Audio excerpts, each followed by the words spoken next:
Wash your hands before usage. Remove the Evelyn brush from the packaging.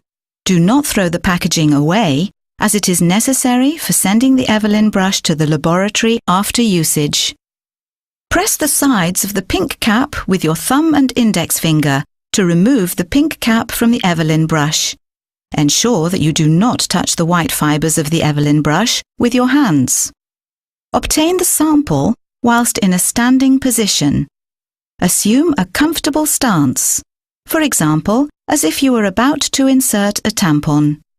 Spread your labia with one hand and with the other, insert the Evelyn brush into your vagina until the wings touch your labia. Hold the transparent casing with one hand and with your other hand, push the pink plunger in the direction of the transparent casing. You will hear and feel a click when the brush is in the right position with the pink plunger directly against the casing.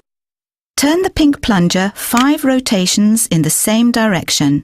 After each rotation, you will hear a click. This helps you count the rotations. After turning the plunger 5 times, carefully remove the Evelyn brush. Hold the transparent casing with one hand and with your other hand pull on the pink plunger until the white brush disappears into the casing. When doing so, do not touch the top part of the Evelyn brush above the wings. Hold the transparent end to ensure the white brush does not extend again. Place the pink cap back on the Evelyn brush using your thumb and index finger. You will hear a click when it is properly in place.